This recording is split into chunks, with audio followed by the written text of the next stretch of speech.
Welcome everyone to WSJP. St. Joseph's Prep baseball is back versus Archbishop Wood. We apologize. We come on the air after 2 outs against St. Joseph's Prep have been done to them from Archbishop Wood. Emilio Iannicone and David Locker both grounded out. George Van Deen up next for St. Joe's Prep. The Hawks coming off a 7-5 defeat yesterday to Devon Prep. They look to bounce back against Archbishop Wood in the final PCL regular season game. For today's broadcast, I'm Ryan Sullivan, joined by Sam Salamone. Sam, how we doing? Doing good. Brady Sell on the mound for Archbishop Wood. Could be one of the best pitcher in the PCL. He's already showing it here today. Yeah, so a lot of lineup changes made by Coach Muth and his staff, electing to go with Iannicone, Locker, and now George Van Deen. So just a big discrepancy of what we've seen throughout the course of the season. It's 2-0 to Van Deen. Takes that one on the outside, ball 3. The Hawks with an opportunity to get 2 on, with 1 on, with 2 outs. We saw that a lot happen yesterday against Devon Prep. The Hawks not really able to get many runs off of guys who got on base. We'll see if that can change here today against the Vikings of Archbishop Wood. George Van Deen up in the count. We'll see what Sell delivers. And Van Deen hits this one into center field. It will get down, and it will go to the wall. We know the speed of George Van Deen. He'll get to second, and he's going to look for 3. He will get in standing. George Van Deen with a 2-out triple. Van Deen got all of that one. I mean, that should have ended the inning, but a great job by George Van Deen to extend an out into a triple.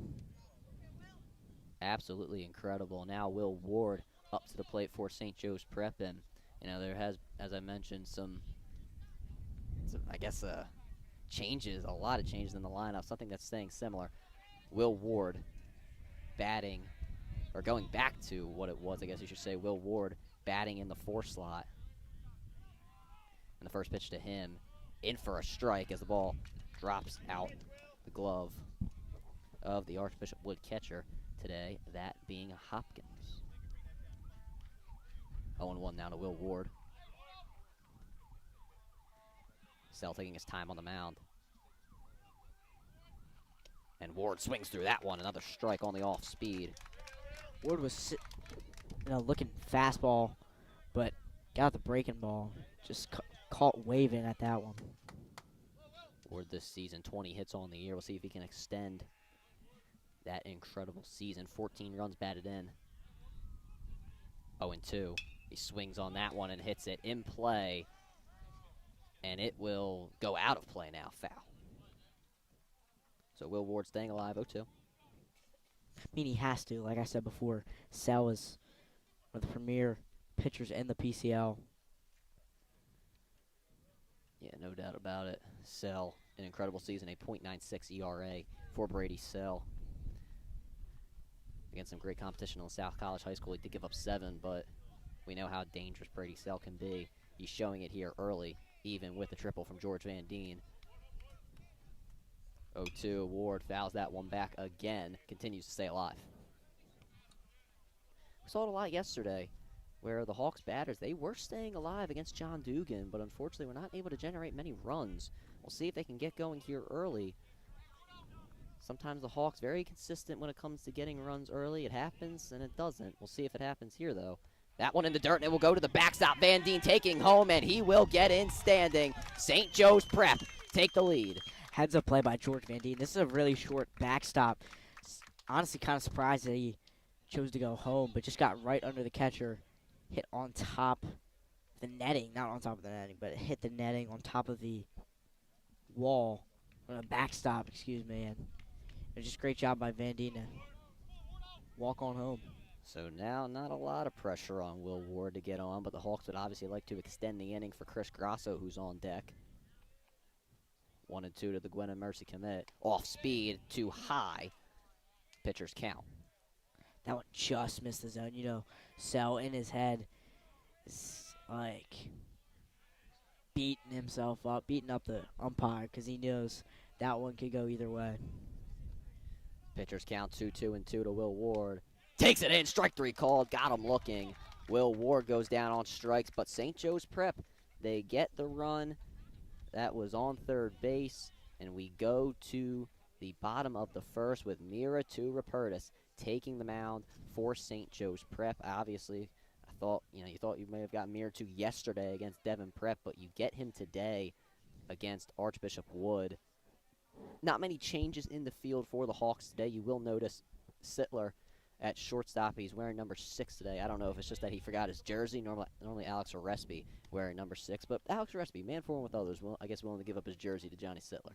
Yeah, Orespi has Actually, number 3 on it. Orespi's wearing. I don't know if they just changed numbers permanently or maybe it's the wrong size. I don't really know what the deal is, but Yeah, I was gonna say earlier he had on like a gray warm-up shirt, which I thought he was gonna wear for the rest of the day. So I mean, I really couldn't tell you the case, but nonetheless, it will be Mira to Rupertus taking the mound for St. Joseph's Prep, and maybe we'll see a little bit of Chris Grasso later in this game. Last year, or not last year, I apologize.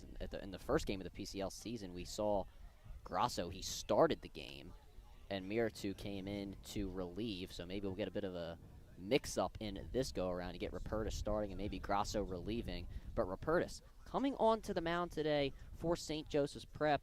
The St. Bonnie's commit, shout out Mr. Burns, with a .28 ERA, 5 runs given up, 7 hits. An opponent batting average, Sam, of .080. That's something incredible. .080.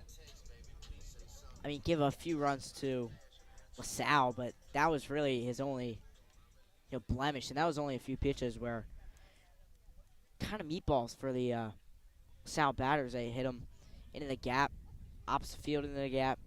Just unlucky day for Rupertus. So hopefully he can get back into his stride today. Starting off for Archbishop Wood, it will be Cavallaro.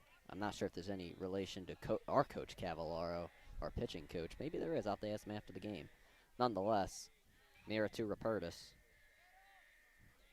Delivers his first pitch off speed for a strike.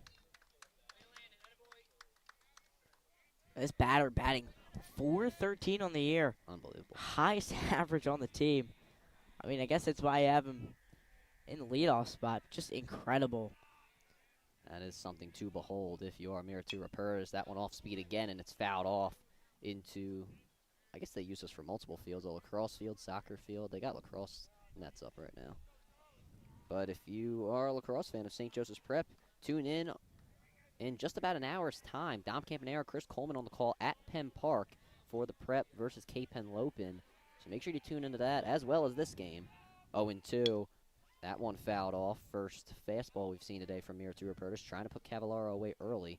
We saw Mira to Rupertus go about 30 pitches in the first inning against LaSalle. Obviously not trying to replicate that here. Trying to get these batters out early, and we know how dangerous they can be. 0-2 again from Mira to Rupertus. Cavallaro fouls that one back. That one just slipped out of the glove of Iannicone. I mean, if he hold on to that one, quick K for Rupertus, but this at-bat was going pretty quick. 0-2 early. Now, batter fighting it off, trying to stay alive against one of the best pitchers in the PCL. 4 pitches in this at-bat for Rupertus. He's still got Cavallaro down 0-2. Iannicone jumps to his right, takes his time, deep breath, off speed, too high. Miritu winning that low and away. Normally don't see him throw it high and away, and we got swings and misses, so low and away is really a sweet spot. And usually when Iannicone does that motion, it's going low and away. Once again, Rupertus taking a deep breath on the mound. Fastball right down the middle, blows it by him, strike 3. Mira to Rupertus, his first strikeout today. Some high cheese from Miritu Rupertus. That just blew it right by him. That was a beautiful pitch. Great pitch in that spot as well. 1-2 count. You know he's going to be chasing. Great job by Rupertus. The hitting not getting any easier from here. Nardone is up. That one too high on the check swing. Batting .386 on the year is Nardone, and that is something incredible. We got Hopkins up next, the catcher for today's game. Just another guy who's batting over 300. 3 incredible seasons from the first 3 batters for Archbishop Wood. Too high again from Rupertus on the off speed. And Sam, you mentioned it earlier, we don't really see Rupertus throw it high and away. 2 pitches here where we've seen that. Yeah, I think it's just a bit of a maybe scouting report. Maybe it's a bit of a command issue when he's trying to get something low and away. but instead it goes high and away. Well, that one was definitely not away in any way, shape, or form. That was right down the plate for Purtis' first strike of this at-bat. Looks to keep it going. Waving off Iannacone a couple of times already in the first inning.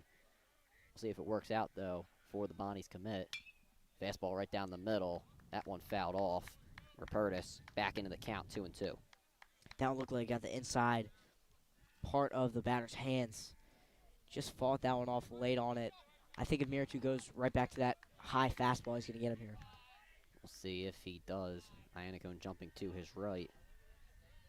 2-2. Rupertus puts it on the off-speed. Keenan running in on it. Fields it with one hand. And he gets Nardone at first. What a play by Jack Keenan. A high hopper. Maybe I thought Miritu would go over to get it. But a great job by Keenan. That was incredible. Jack Keenan barehanding it. I think that's the first time we've seen it this season. And there are 2 outs in the inning. And we saw yesterday the fielding of the Prep just not up to what you wanted to see. And that was probably the reason Devon Prep got most of their base runners. Obviously, give credit to the Tide. But the Hawks gifting Devon Prep a few base runners. Here's Hopkins as he takes a strike. Hopkins, not unusual that take that first pitch. Leads the team in walks. So very disciplined at the plate.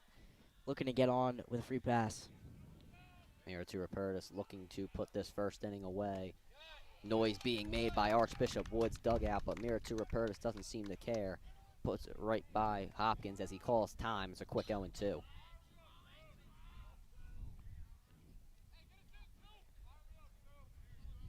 A lot of noise from the St. Joseph's Prep dugout, specifically Coach Stins. Shout out. 0-2, Rupertus puts it low. Coach Muth was ready to greet the infield.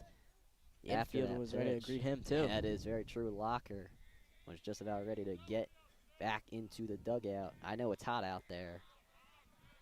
It's hot over here. You can see the sun beaming. It is very hot.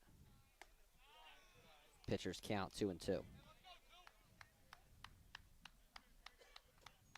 Hopkins, as you mentioned, Sam, leading the team in walks. Very disciplined hitter. We've seen Archbishop Wood batters thus far swing on the high fastball and even on the off speed. Hopkins yet to do something like that here. Rupertus blows it by him as he fouls it off. There is a lot of movement in this back netting, not just right at our face, so. Shout out Dr. Rupertus for not being here. Yeah, I thought he was going to maybe get hit by the ball, but. Shout out to us for not jumping, but I guarantee something's going to come flying back here, and I'm going to jump 100%. like there's no tomorrow. You might need to. Redo the 2-2. Miritu Rupertus puts it low, full count. Yannick really couldn't dig that one out of the ground. Would have been a strike, but you know, you can't really make Hopkins chase. Iannacone jumping to his right. We'll see if maybe they do it this go around. If it's something on the off speed, full count. Miritu Rupertus putting Hopkins away. Got him swinging on the foul tip. St. Joe's Prep go out of the inning. Dr. Rupertus saying for Miritu to keep the ball must be his milestone on a strikeout. Obviously, we don't get those types of stats on WSJP, but Miritu Rupertus getting out of the inning. No base runners for Archbishop Wood. We go to the top of the second here on WSJP.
Chris Grasso leads off for St. Joe's Prep for the second inning. Brady Sell out for his second inning of work. The Hawks currently lead 1-0 over the Vikings.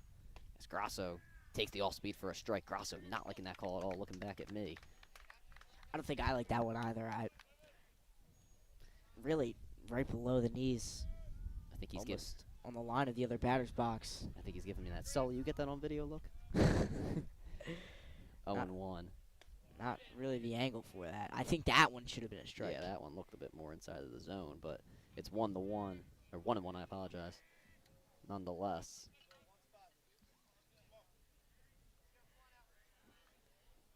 Brady Sell taking a deep breath at the mound. A lot of encouragement from the St. Joseph's Prep side. That one dropping out of the gloves of Hopkins. Grasso still not liking it, giving me another look. Kind of looks like the batter's box is more away today for the St. Joe's Prep hitters. Sell committed to Lafayette for next season. We'll see him there. Obviously one of the best pitchers in the PCL. As Grasso fouls that one off. You said Lafayette come in. I know who's a Prep alum who is a Lafayette. Plays Who? at Lafayette. I have no idea. Am I wrong? Oh no, it's Lehigh. Oh, Lehigh. I'm sorry. No, it's Oh okay. my goodness. It's okay. I'm thinking. I know the rivals. It's just The L, Yeah, it's all the same. Grasso takes that low, 2-2. Shout out Robbie Grasso. I was thinking like Yeah, I I know the gotcha. rivals, Right. but I don't know. It's all right. I don't know. Always big Robbie Grasso shout out. I think I give Robbie Grasso a shout out like once every 3 games. It's all right. 2-2. Pitchers count for Brady Sell. Grasso swings through that one. Strike 3. Brady Sell, second strikeout of the day, second in a row. That one was dirty. Really just looked like it was coming inside on Grasso, but snuck away in the last few seconds. Great pitch by Sal. Pat Veza now up for St. Joe's Prep. Veza, who is batted in the 2-hole slot every single game he's played in, but in this one, batting in the 6, takes that one right down the plate for a strike. I mean, he hasn't really slowed down that much, I don't think, but he played great versus LaSalle, great yesterday versus Devon, but maybe just Coach Muth just trying out some stuff. I mean, that must be the case, as Veza fouls that one back. See, if I was standing, I would have jumped. That's all right. But nonetheless, you are right about it. I mean, Sam, as the Hawks, not generating runs early, and, with this lineup that they have in right now, they already have a run, so something's got to be working. Yeah, Van Deen, had a similar play to center field yesterday where the center fielder missed it. Van Deen got extra bases. Veza fouls that one off. Still 0-2. Apologize for a little bit of technical difficulties here on WSJP. It's burning out.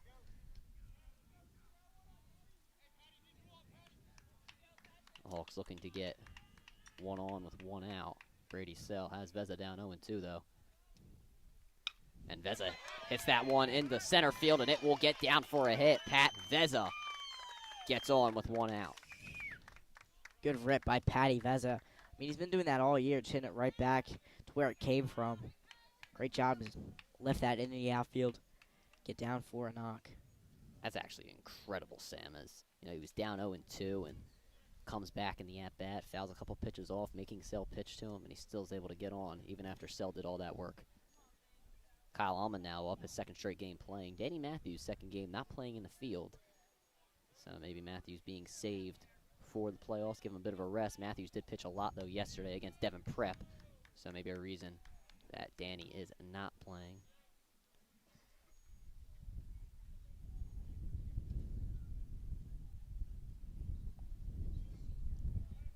Veza, solid lead off of first base.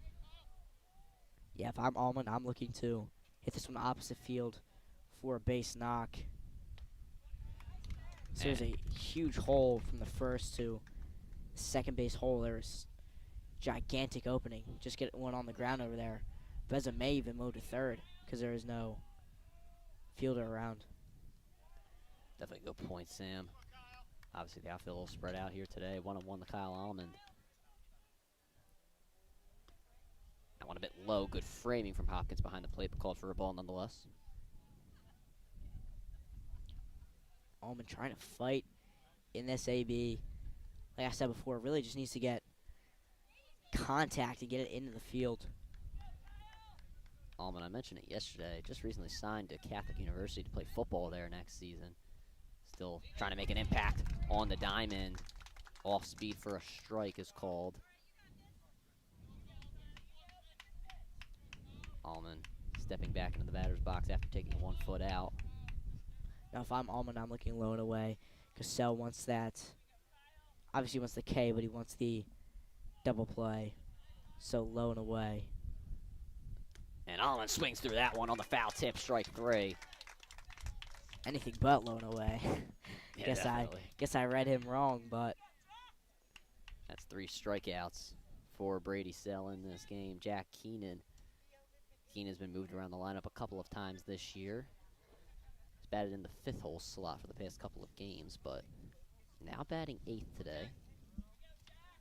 it's a glue guy. He can go everywhere, do everything. That is true. Keenan had a great barehanded play just last inning to help the Hawks get out of it with no base runners. Has Pat Veza on first. He takes the first pitch for a strike.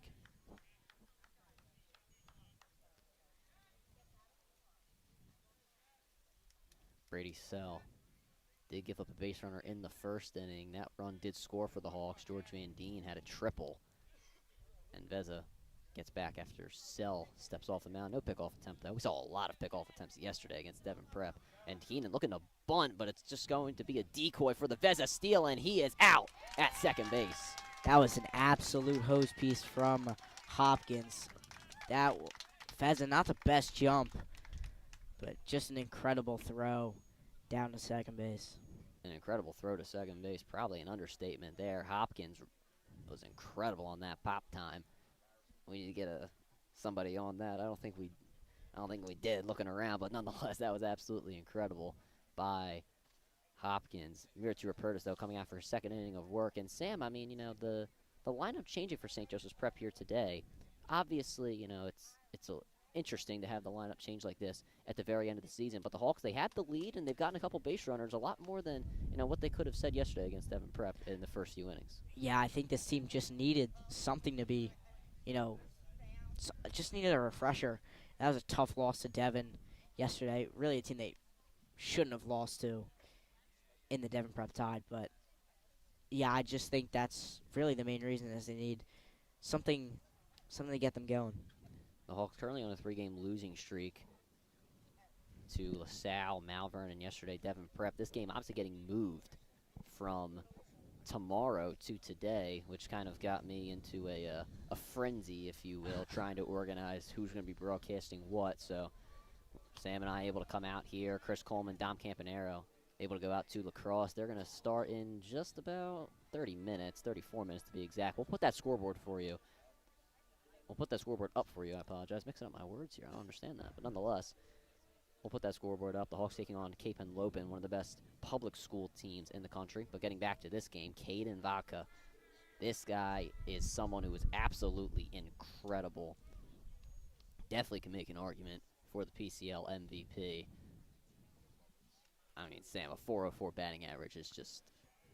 you can't even say the word for it. I'd like to say impeccable, but I think I got to find a better word. Yeah, dude's incredible. I mean, just an all-around ball player. Miritu Rapertis getting ahead in the count early with a strike. I mean, Vaca can send you deep. He can rip one on the ground through the hole. I mean, he could do really anything with the bat in his hands. Miritu Rapertis doesn't seem to care as he's trying to blow it by him early, and Vaca hits this one back. Oh boy, please don't hit me. Okay. That was close, dude. I don't know. Oh, and the snacks fall as well for Archbishop Wood. That was probably the worst part. No. I'm sorry, Sam. I don't know what I was thinking. I didn't even really look up. I just kind of ducked and didn't even put my hands over my head. No. If that ball would have hit me, no more broadcast. Yeah, we just packed up and left. Yeah. Nonetheless, Miritu Rapertis getting Vaca down 0-2. And Vaca, a bit of a check swing there. Rapertis, he has gotten guys down in the count 0-2. He hasn't really given them much to hit after that. could be a reason Rupertus has pitched a couple of times after he's gotten the 0-2. But now it is 1-2 to Vaca. Miritu Rupertus looking for another out here. Try to get low into this Archbishop Wood lineup. Rupertus takes his time on the mound. 1-2. Vaca hits this one to short. Sittler fields it cleanly, makes the throw over to first for the first out of the inning. Great play by Johnny Sittler, one of the best we've seen of him all year. He really had to unload it. Vaca, like I said, can do anything. He also is a bit of a speedster, so he was getting up that line fast. Great job by Sittler to get the good throw over and good clean, on time throw over to first. Bailey now up, an Iron Man. He's played in all 18 games Archbishop Wood has had this season. Obviously, it's the shortstop here today. 1 out for Miritu Rupertus and the Hawks. And Bailey hits this one to short. Sittler fields it cleanly again. This throw a bit low, but Ward's still able to scoop it up for the out. Sittler's got to be working on his, kind of high bouncers. Great job. Two plays in a row where Johnny Sittler has made a great play. I mean, just incredible. Well, Sam, after yesterday, where, as I mentioned, the Hawks kind of gifting Devin Prep a lot of base runners, obviously fielding going to be a very big focus here today. First baseman Walls is now up for the Vikings. That one way too high, the dust flying out of Iannacone's glove. That had some heat on it. I also want to mention the last 3 Archbishop Wood batters had the same exact bat. Is that true? I didn't even notice. Yeah, but they're obviously different bats, but they're the same brand, style, everything's the same. That was a beautiful pitch from Miritu Rupertus. Got Walls to swing and miss on that one. Yeah, Walls was looking for the fastball, but got the breaking ball. Just swung and missed over it. Rupertus, we know he has that 1-2 combo. He puts that one low in the dirt. I mean, Rupertus just keeps with that high fastball and that low and away breaking ball. He's going to be just fine today. One of the first times Miritu Rupertus has been down in the count in this game. That one in for a strike. Beautiful framing from Iannacone in the process. Told you the low and away fastball is his specialty. Myself and Chris Coleman were on the mic for Roman Catholic at LaSalle University. I mean, he was just pumping that low and away fastball, getting outs very quickly. Miritu Rupertus puts it low, full count.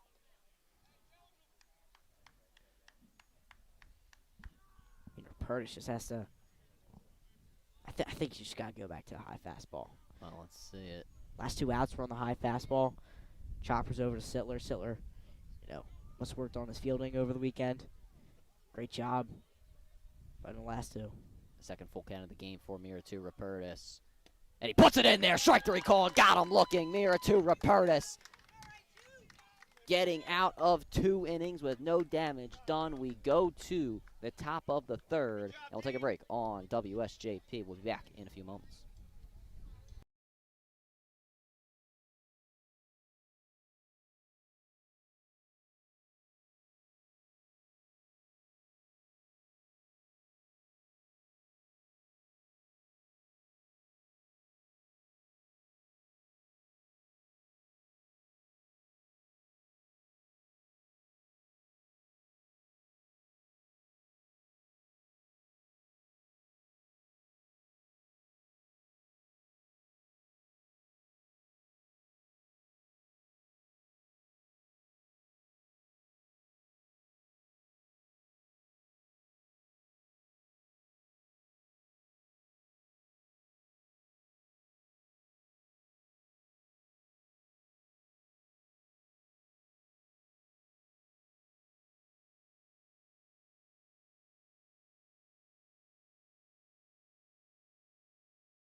Back at it here on WSJP. Jack Keenan is up.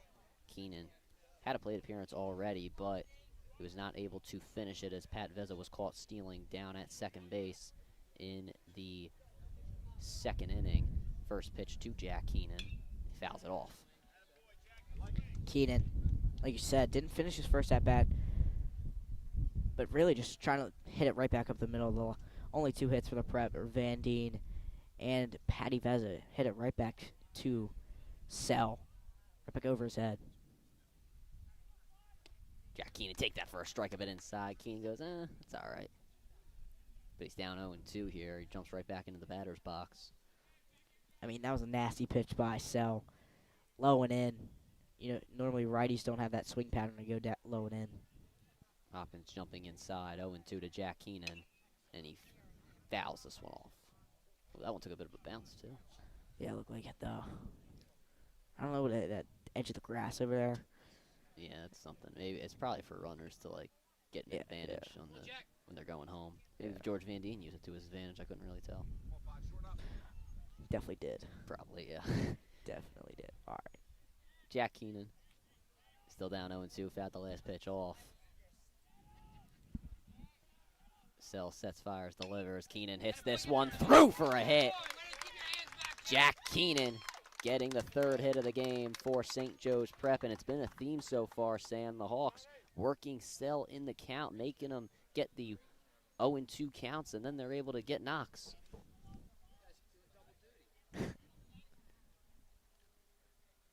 Keenan, just beautiful. Pulled it on the ground, low and away. That was really what Sell's intent was to do, but just hit it a bit too fast for the fielders to catch up. Johnny Sittler up. He's going to show bunt, and he did go on that one. It's a strike. Still, I just think he needs to go up to a bat and just take until he has 2 strikes. I know it's not the best strategy, but he just needs to take. Fair enough. Sittler on a bit of a cold streak as of late. Batting .216 on the year. See if he can get things going here. That one, good framing from Hopkins, still on the outside.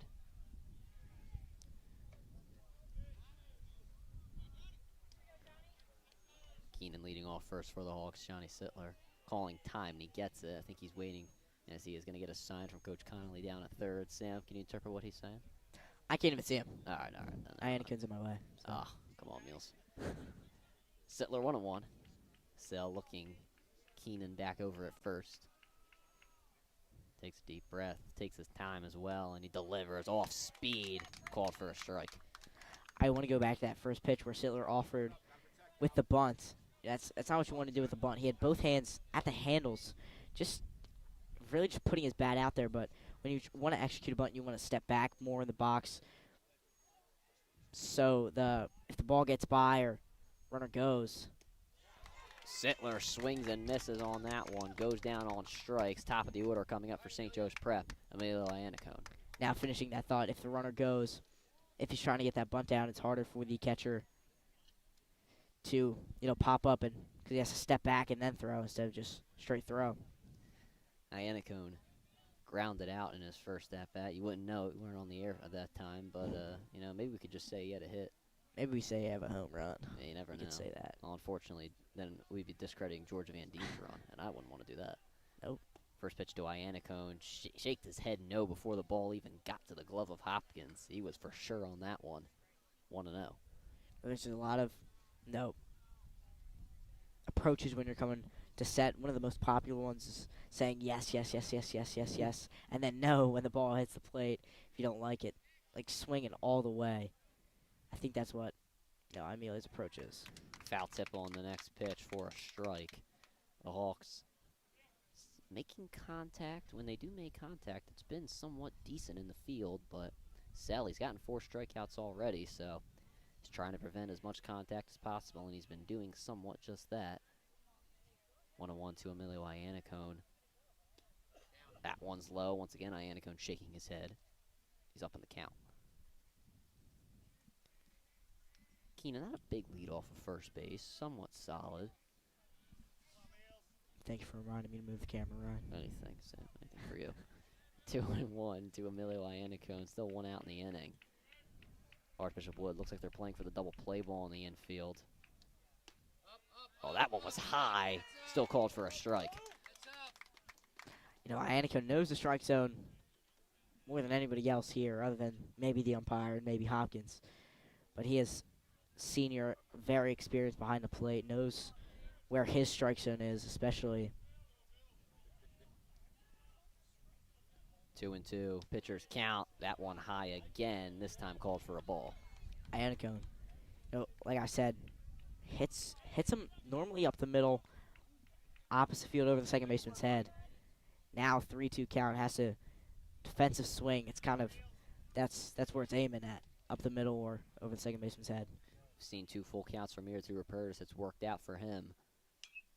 And this one is fouled off. Iannacone staying alive.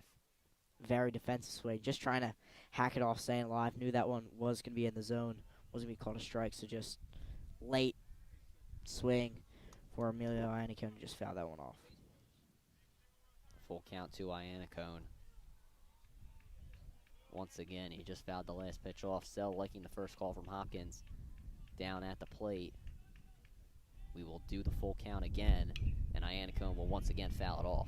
Another emergency swing. I mean, maybe that one was low, but I mean, Emilio Iannacone is just who likes walks, Ryan? Yeah. Who likes walks? Yeah, nobody likes that, right? Yeah, nobody. Unless if it's 4 pitches way outside. Yeah. Yeah, I guess that's true. Full count. Sell taking a big look back over at Jack Keenan at first base. And Iannacone goes down swinging. There are now 2 outs in the inning. Now Locker, another one of those guys who hits it up the middle.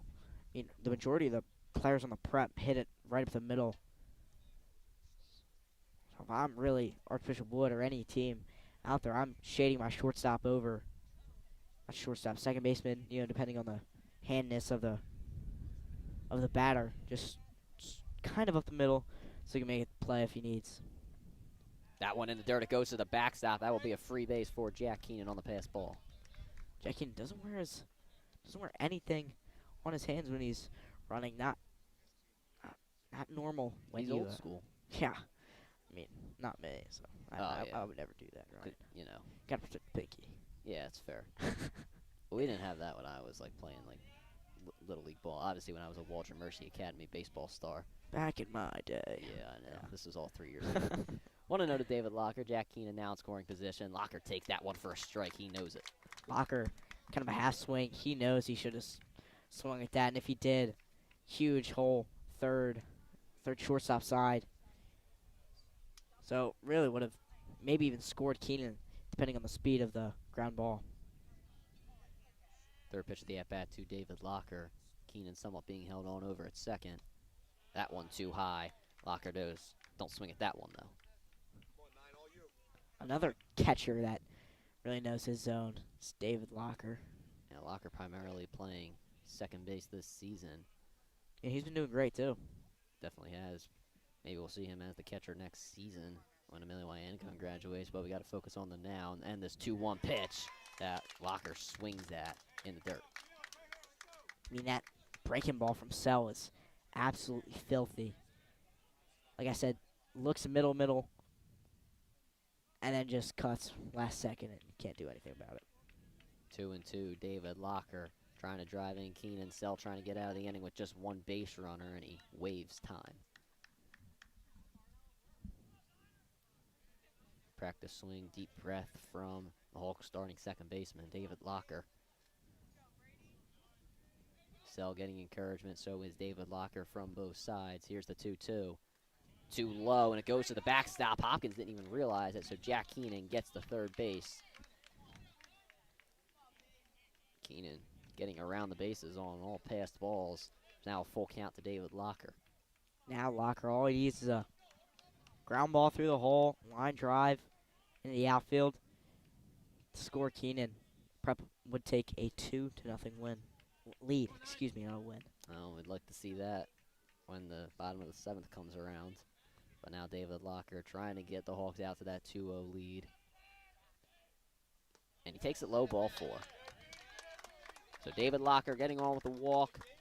not necessarily what the Hawks would have loved, but obviously they will take it as George Van Deen will come up to the plate. If I'm the third base coach for the St. Joe's Prep Hawks, I am absolutely sending Locker first pitch and then having Keenan almost halfway try and draw Hopkins to third to second, maybe steal home. So a meeting at the mound between the coaching staff, infield, and Brady Sell. This will also give the Hawks maybe an opportunity for a double steal. You send Locker, and then you would send Jack Keenan over at third. We do know that Keenan has some speed. Maybe not the fastest guy on the team, but you set him on that double steal, and you might get him home. So just a short meeting. Sill will go back to work. Locker will move back to first. Keenan to third, and George Van Deen, who's 1 for 1 today with a triple. He will try to be the man to drive in a run or two for St. Joe's Prep. Hopkins delivering signs out to the infield and outfield. If Van Deen reaches base here, I'm calling that he will get the cycle today, Ryan. Interesting. All right, that's a big Got to ask. start practicing that call when we're on break, just for later. That's true. On top of the seventh when he hits it. I'll give you some good ones. When he hits his grand slam. Yeah, I'll write that down. I'll write that down. Don't worry. Maybe I don't know who I'll practice to. Is Mr. Falcon in here? Yeah, he's right behind us. I'll give it. Here we go. Runners on the corners for St. Joe's Prep. Locker with a solid lead. He'll stay on first that pitch as Van Deen takes it for a strike. Van Deen swung at that. He would have gotten on top of it. Would have been a ground ball to the shortstop. Probably would have gotten out of the inning. It's a great job by Van Deen. Just hold his bat. Come on, George. 0-1 to George Van Deen. And that one hit to center field. The catch is made to end the top half of the inning. Archbishop Wood, they get out of the inning with no runs scored. The Hawks leave 2 on. And we go to the bottom of the third. Great play by Cavallaro. Just stole a hit from Van Deen.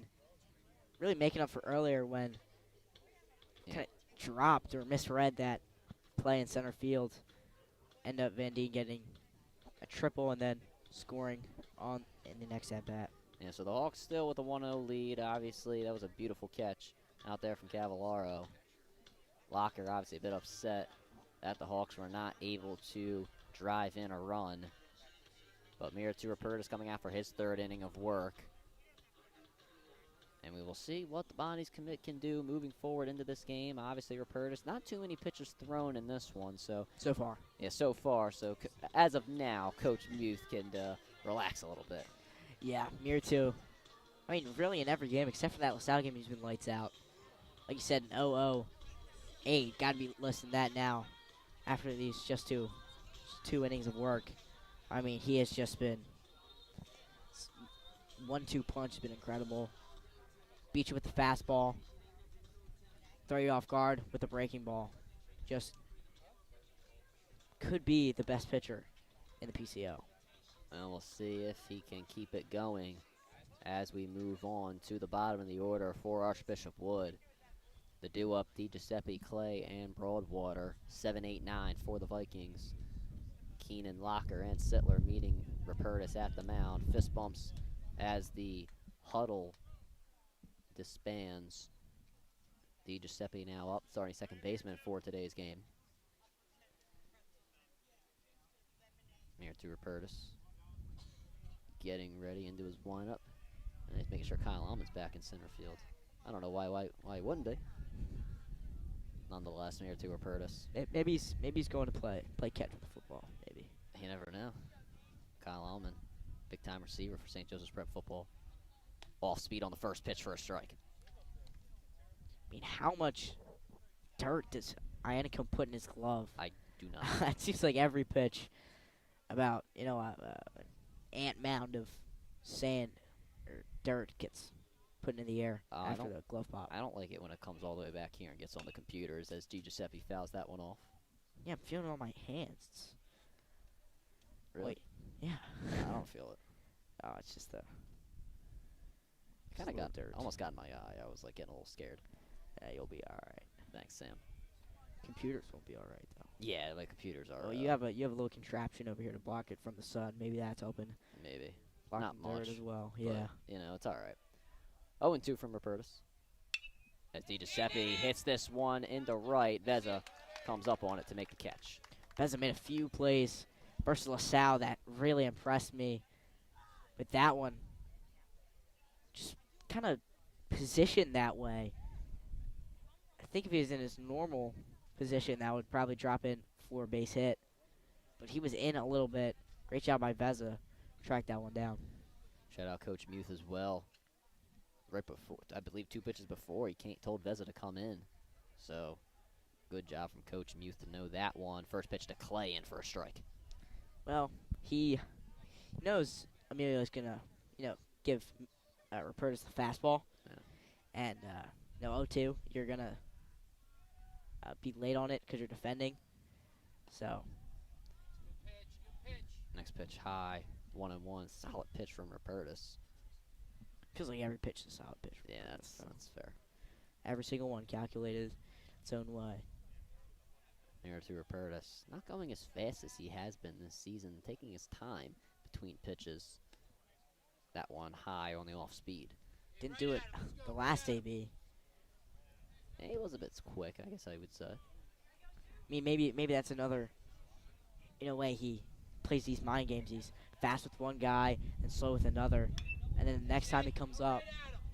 This one fouled off, out Sorry. of play. I was looking to see if that was going to hit us. But maybe when the guy comes up next time, he goes really fast. And the guy who went really fast will go slow. Well, nonetheless, it's 2-2. Pitchers count for Mira to Rupertus. We've seen a couple of full counts today. I'm sure Rupertus does not want that one again. He just wants to put Clay away. Just 2-2. Here it is. Got him! Mira to Rupertus. Another strikeout. Archbishop Wood, 8 up, 8 down.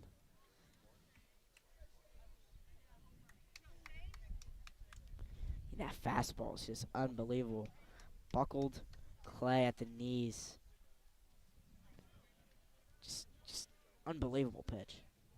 No doubt about it. Mira to Rupertus. Again on the all speed. Incredible. The only way to describe him on the first 8 batters, but he's still got more to go. Broadwater is the man at the plate. And he takes the first pitch for the strike. I mean, if I'm Broadwater, like I said, Rupertus already going pretty quick to him. Well, Mira to Rupertus, I think he's going to start speeding up again, as he has not moved from his stance ever since he got the ball back from Emilio Iannacone. Again for a strike. Just froze him. Mira to Rupertus. As Broadwater down 0-2. Archbishop Wood, they're 0 for 8 in their first batters. That one too high. As I mentioned, Sam, Mira to Rupertus on the 0-2, not really giving anything for Archbishop Wood to hit. And yeah, he wants him to chase, wants him to get out of the zone, but it also kind of hurts him in a way. Kind of upping his pitch count a little bit. 1-2. Mira to Rupertus puts that one high. It's fouled off. One of these is going to hit us, right? It's not going to be good. Oh, yeah, it's going to be really bad. I'm just going to hide on the table for the time being. Well, Sam, you got to protect me. That's true. Yeah, who's going to protect me? Just going to protect the equipment. Yeah, I mean, I guess I got to do that then. Still 1-2 from Mira to Rupertus. Trying to get out of the third inning. Too high, 2-2. Broadwater completely going out of the batter's box. Broadwater just trying to fight back, down 0-2 in a blink of an eye. Fighting off, getting it to an even count. He's looking to get on base with a walk.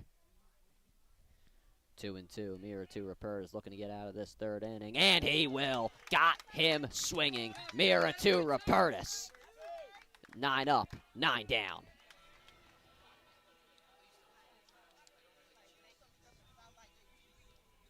Rupertus, first time through the order, 5 strikeouts against Archbishop Wood. And we will go to a break on WSJP. We'll be back in a couple of moments.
Top of the fourth now here on WSJP. Will Ward is up for St. Joe's Prep. And he check swings on that one. That one hit the ump. Right in the neck. Right between both pads. That one's a stinger. Hopefully he's okay. Hopefully it doesn't affect anybody in the rest of this game. Yeah, that would be a real shame. Coach Mute's coming out to consult him. He's laughing it off, saying he's all right. It's all right. The buttons on his collar got him. They got him covered. Claps from just the St. Joseph's Prep side for the ump. I guess the Archbishop Wood side not really liking him today. There's claps. There was claps. Infield umpire coming in to consult him as well.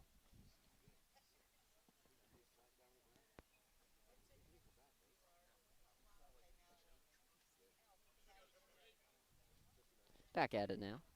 Will Ward up, as I mentioned, is 1-0 to him after the ball that unfortunately hit the umpire.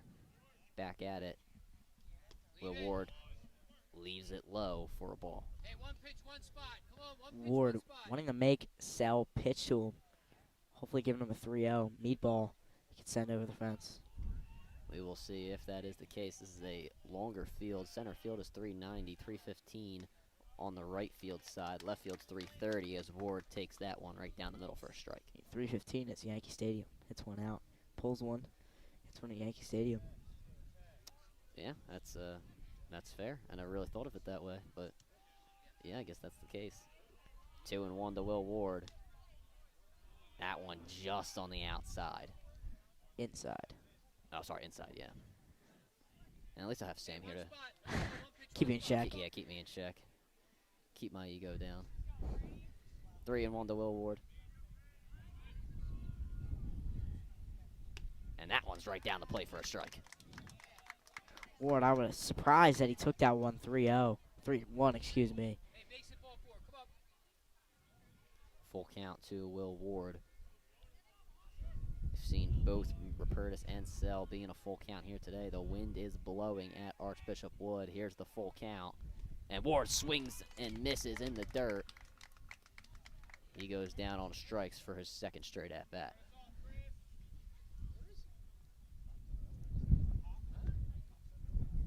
Ward could have ran to first. Didn't, though. Probably would have been out, but no, it never hurts to try. No doubt about it. Chris Grasso now up. He's 0 for 1 today. First pitch to Grasso. And he hits this one into left, and it will get down, and it's going to be 2 for Chris Grasso. He gets in sliding. Chris, find the ball. Find the ball. Chris Grasso gets the Hawks' second extra base hit today.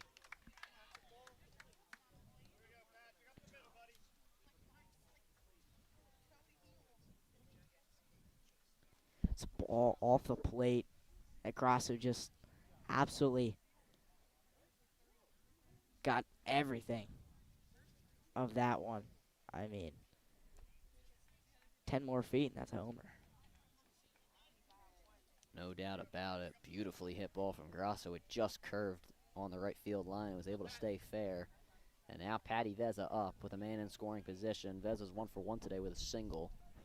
We'll see if he can possibly advance Chris Grasso, who was in scoring position, not really being held on, down at second base. First pitch to Vezza, he fouls it off. Vezza really just can't normally, excuse me, let me restart. Can't hit it up the middle like his last one that he had. Because, you know, Grasso's just so tall, and it would probably hit him if he has a similar type of swing. And Sell steps off. Grasso has a interesting slide back to second base. Did not make it to the base. Did not make it to the base, but he wasn't being held on, so guess he thought he didn't need to be tagging second base that go around. 0-1 to Vezza. He takes that low. That one staying with Hopkins at the plate as it bounced off him, and he is injured. He is hurt as we speak, and it might have just clipped him a bit. Same thing might have happened to him like it did to the umpire. Unfortunately, do not have A-Rod at this game, so Hopkins being attended to by the Archbishop Wood coaching staff and Coach Muth as well coming out.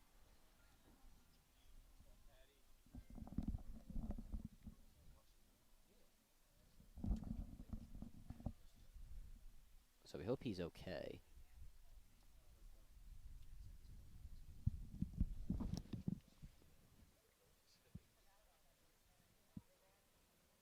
Hopkins still on his knees. He's on one knee now. He seems to be all right as Coach Muth walks back to the Hawks dugout. Hopkins just okay, gonna have to walk it off. And we'll get right back into the swing of things here on WSJP.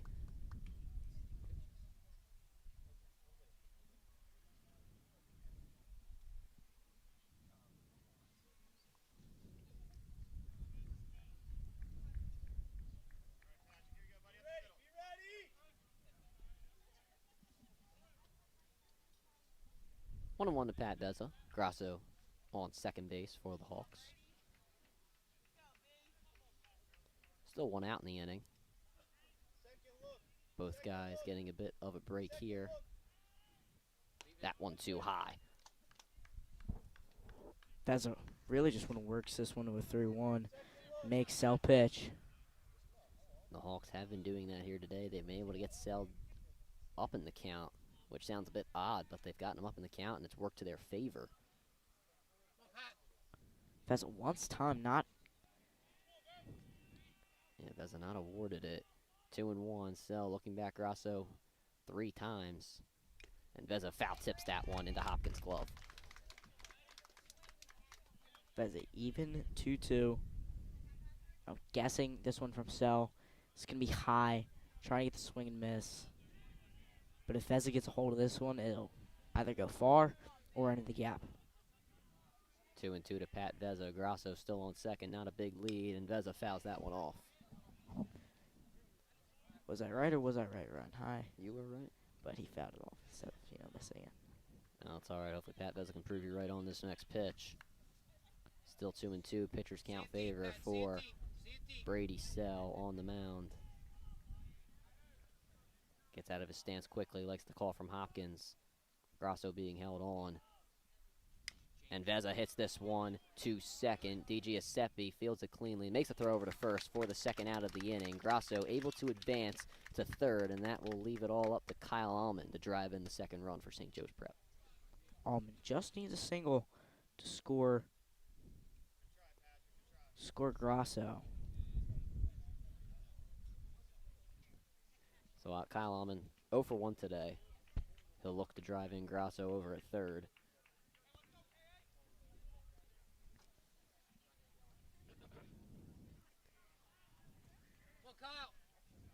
First pitch to Kyle Allman, and he fouls it off. The Hawks making contact. A lot has gone out of play nonetheless. Obviously, they are trying to drive in something here. Yeah, what I've realized is most of those balls are, hit to the opposite side, so they're late on them. Allman hits this one to first. It's fielded cleanly by Walls, and he makes the tag at first to end the top half of the inning. Once again, the Hawks leaving a man on. Archbishop Wood getting out of the inning. We go to the bottom of the fourth. Miritu Rupertus going to make his second time through the order. And, Sam, the Hawks, obviously, while getting that run, it's really great, and Rupertus is pitching great as well. Now the Hawks getting runs on base. You feel like at some point you're going to have to get some insurance runs. Yeah, I mean, you can't keep scoring, one run every 4 innings. Yeah. Like, yeah, that you can't be doing that if you want to win. But I mean, it doesn't really matter if Rupertus is pitching this well, and the defense has really been surprisingly good today. So if I'm the Prep, I'm keep doing what I'm doing. Maybe just make it Sell pitch a little bit longer, get him out of the game, and then feast on the bullpen. So we got the lacrosse scoreboard up here on WSJP. Oh, look, these two teams have the same logo. Wow. Oh yeah, they do have the same logo. Similar. Similar logos. Everybody has that same logo. Yeah, it's true. It's all right. Here's- Feels like we're the only original school, right? I think you're right. I don't know who made the St. Joseph's Prep Hawk logo. Had to be Mr. Abington. Had to be. Shout out Mr. Abington. This is his second day coming back from London. Hmm. So shout out Mr. Abington. He'll be listening in election speeches in 2 days. Sam, you ready? Yeah, I don't have an speech prepared. I'm just gonna wing it. We're just gonna wing it. Just like FDR, just gonna read it. Just gonna go up there and wing it. All right. I'm gonna have an outline, of course, but Yeah, it's fair. Mayor to Rupertus going through the second time through the order. Obviously, this Archbishop Wood lineup, nothing to sneeze at. Cavallaro, he is up. And this one goes to the backstop. no 5Ks already for Miritu Hey, take Rupertus. a deep breath. Cavallaro already one of those 5. Doesn't want to be make it 2 of those 6. That one low, good framing from Rupertus. But umpire thought it was low as it comes across the plate. 2-0 from Miritu Rupertus. That one low again, 3-0, a couple of pitches.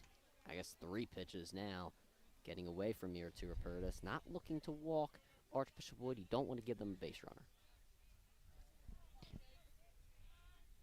But Miritu Rupertus will do just that as Cavallaro gets on with a walk. I mean, Wood, they can do damage on the base paths. Cavallaro has some speed. Still don't want him to get on base, give free passes. Nardone now up for the Vikings.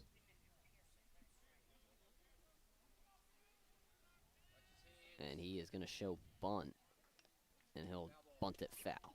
Again, nobody knows how to bunt nowadays. Sitting in the front of the batter's box. You're supposed to sit all the way in the back. I mean, just I don't know. Maybe it's just not the PCO non-essentials, way. dude. Just the PCO way. I don't know. And that's why the Prep's winning right now. It's because if Wood had that down, you know. Well, Archbishop Wood, they have a man on first, and Nardone fouls it back again. Fouled off again with a bunt. I dare you. So Miritu Rupertus looking for another out here. A strikeout would definitely help as we move into the later stages of this inning.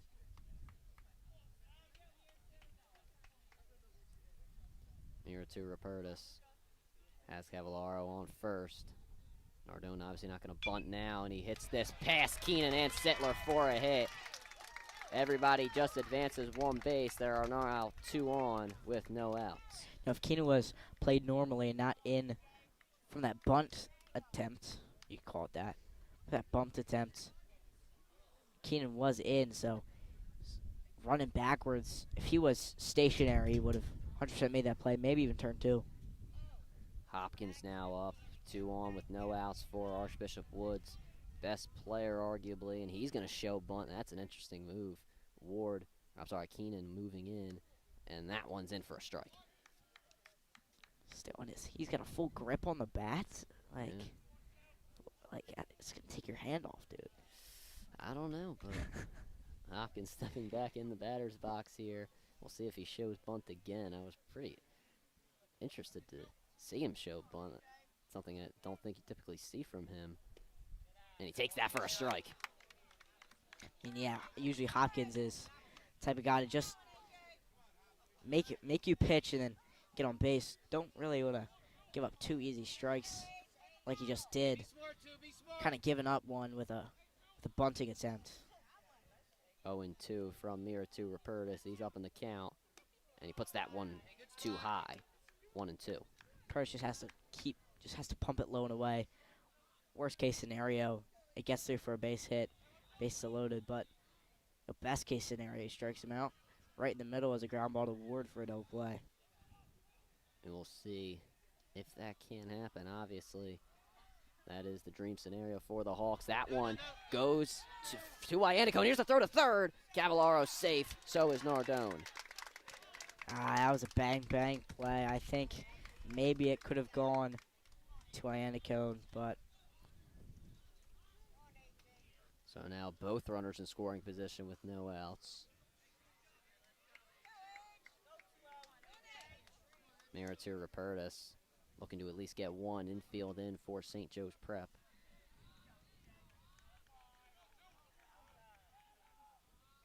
Rupertus takes a deep breath. And Hopkins hits this one to Rupertus. It's high. Here's the throw to the plate. Iannacone can't get Cavallaro. He is safe. Pull And up that footage. Pull up that footage. Coach Muth is going out to argue with the umpire.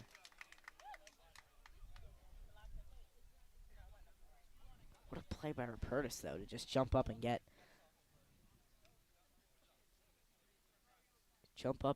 the. Well, nonetheless, Coach Muth not happy at all about that call from the umpire.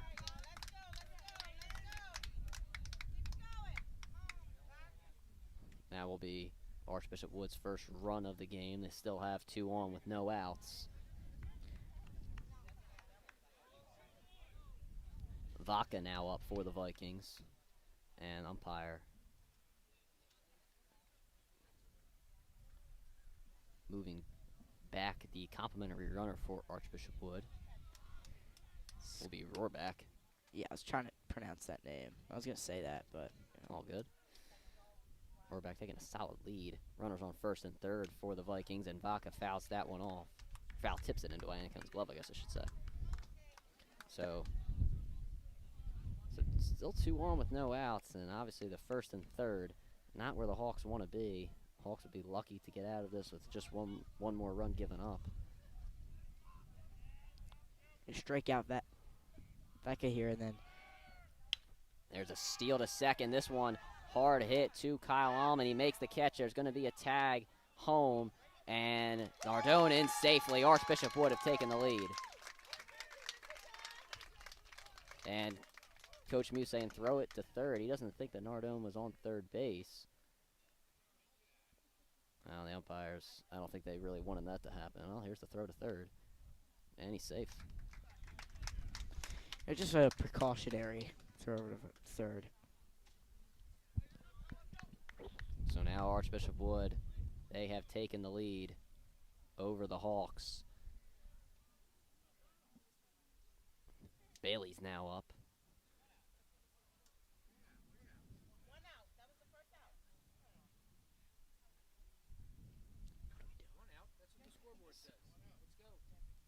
One out in the inning. I'm not sure if the umpires are confused. I think that everything's okay. Yeah, we're all good. All right, so Archbishop Wood still 1 on with 1 out. They've taken the lead over St. Joe's Prep. Archbishop Wood's side, now they have come alive. First pitch, that one in the dirt to Bailey. St. Joseph's Prep lacrosse taking a big 3-0 lead in just a couple of minutes. Come on, Mary 2. Hopefully the Prep, when they're back up, can do the same. Yeah. 1-0 to Bailey, Meritur Rupertus in the 4th inning, giving up some base runners as Bailey hits this one to Sittler. It's going to be a tough play, makes the throw. Bailey's going to beat it out for an infield single. I mean, if I'm Sittler, you can't do anything about that. I mean, that's just a middle of nowhere play. Not even, the best of the best can make that play. Archbishop Wood already in this inning have jumped their batting average up to 250 after it being 0 before this inning.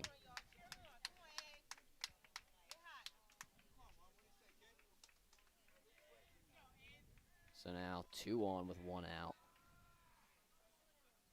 Wall's now up. First pitch in for a strike. Wall's the first baseman. He's a tall guy.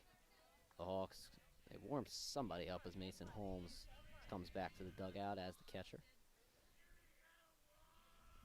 Wall's already struck out today. Meritur Rupertus looking to make that a second time as he puts it in. 0-2. Walls on the check swing.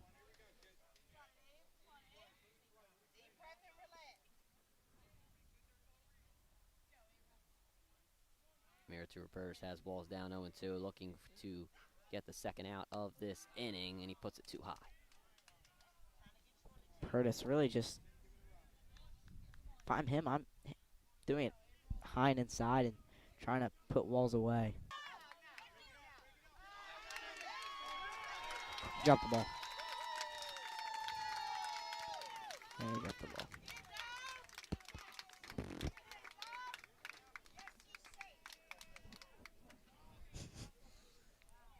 I feel like Locker probably should have gone 2B, but Sittler wasn't over there. Are we on air?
We apologize for the technical difficulties here on at WSJP, and if you are a Hawks fan, now it is not really going well for St. Joseph's Prep. Archbishop Wood currently up 6-1 over the Hawks. Come on, Mary two. And this has just been a disaster of a fourth inning for St. Joe's Prep. That one goes to the backstop, and that will be 7 runs scored. Looked like it kind of maybe hit the top of the head or the bat. Should have been a foul ball or dead ball, but fortunately for Prep, it's a 7-1 deficit.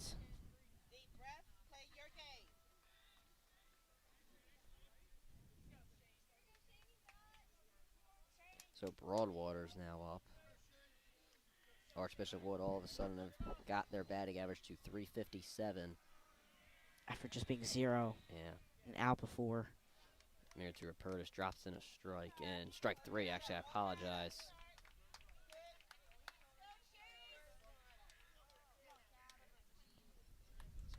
So Meritu Rupertus gets his second out of the inning. Broadwater goes down for his second time today. Cavallaro up, he's 0 for 1 with a walk.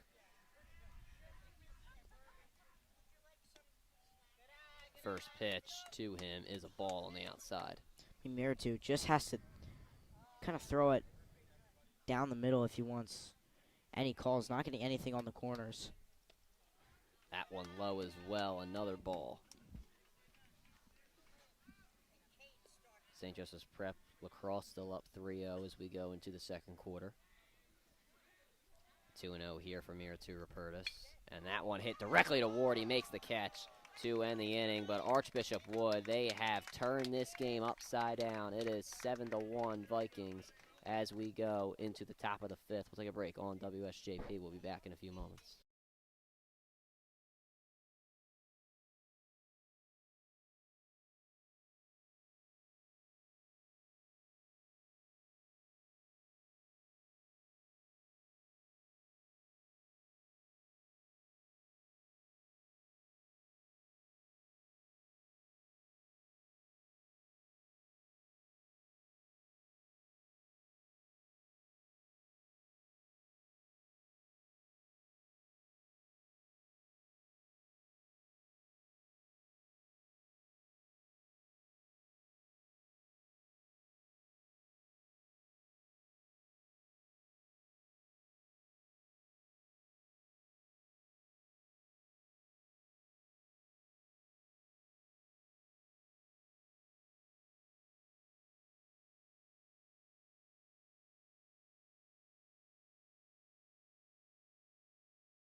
Here on WSJP, St. Joseph's Prep looking to rally after they have gone down 7-1 to Archbishop Wood. And now Jack Keenan up to the plate. This is the time where the Hawks, they are going to need something, just anything, as Keenan gets that something. He hits it into center field for a base hit. Just a simple leadoff single. Nothing pretty, but they kind of need something pretty to come back from this very, very large deficit. Johnny Sittler now up in the 9-hole slot. We'll get the top of the order, Emilio Iannicone after this. So Jack Keenan 2 for 2 today with 2 base hits. Beautiful swing from Jack Keenan. Brady Sell still out there for Archbishop Wood. We'll see if that was Mira to Rupertus' last inning for St. Joe's Prep. The Hawks do not have anybody warming up as we speak. Sittler showing bunt, and he fouls it off.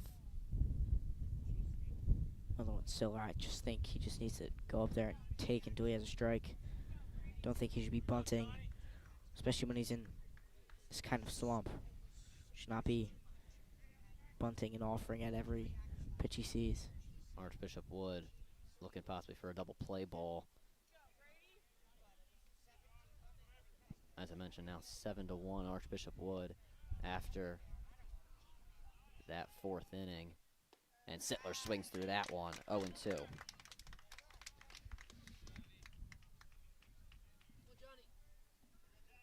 Keenan still leading off first. No changes in the field, or obviously pitching, as I've mentioned, for Archbishop Wood. Sell steps off. Maybe didn't like the way he was standing.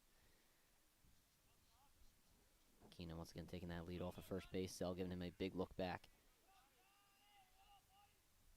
0-2 to Sittler. That one in the dirt. And Sittler telling Keenan to go, and he does. He advances to second on the passed ball. It's his 3rd time he's advanced on a pass ball. It's a great job by Keenan, heads up, making sure that the catcher does not have it before he goes. 1-2 to Johnny Sittler. Keenan now in scoring position. As you said, Sam, 3rd time he's advanced on a pass ball today. The Hawks getting lucky in that sense. 1-2. Too low for the umpire's liking. It's now 2-2.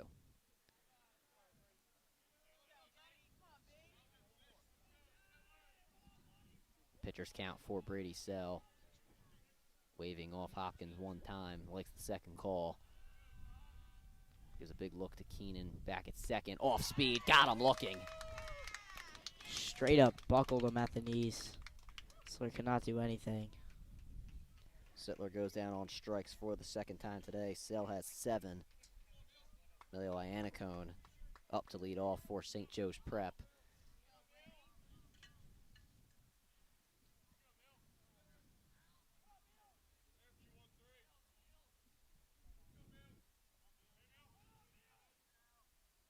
First pitch to Iannicone. He takes it too low.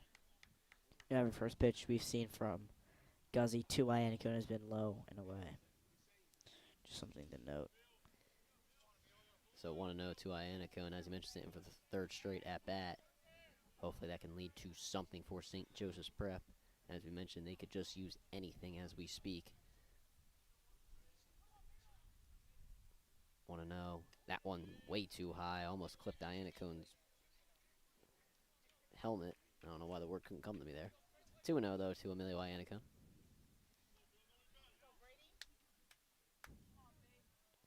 Jack Keenan still leading off a second. Hasn't been held on that much in his time there. 2-0 to Iannicone. He takes that one down the plate. He says it was off the plate. Umpire obviously not agreeing. Iannicone jumping right back onto the plate. He knows what he has to do. Let's see if he can execute on it. 2-1 to Iannicone up in the count. And Brady Sell makes it a pitcher's count, 2-2. Iannicone frustrated with himself after that pitch. Iannicone knows that these are, a bit off the plate. He knows that kind of has to swing at them because they're going to be called strikes. So upset with himself, upset with the umpire, just upset in general. Pitcher's count for Brady Sell. He succeeded in them today, and Iannicone hits that one through for a hit. Keenan was a bit late on his start, and he is going to stop at 3rd. Runners on the corners with 1 out.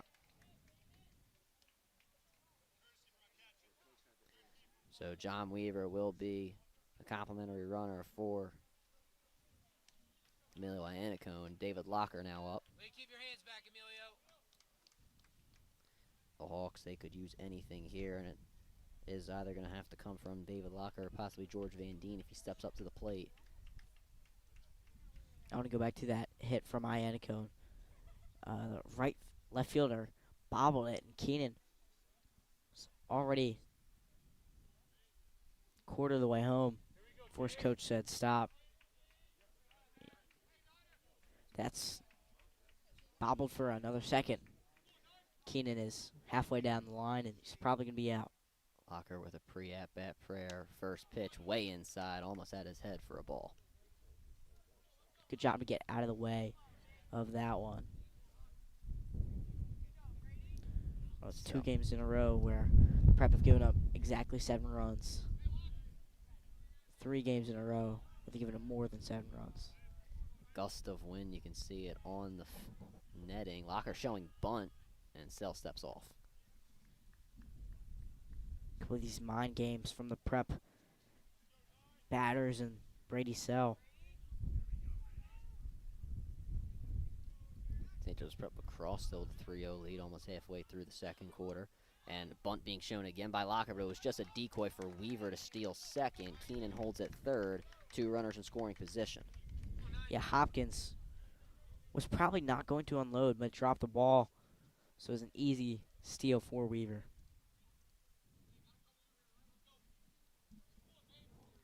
Locker 0 for 1 today with a walk, up in the count 2-0, but we know Brady Sell's ability to work back in the count. You've seen it throughout the season and a couple of times today. 2-0 to Locker, and he fouls that one back. Locker just needs a single. With the speed of Weaver, maybe he'll come around to score, but Locker just needs to put this one in play.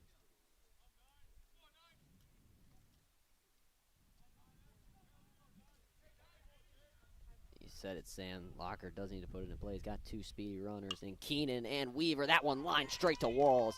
And here's the throw to second. Weaver's out on the double play.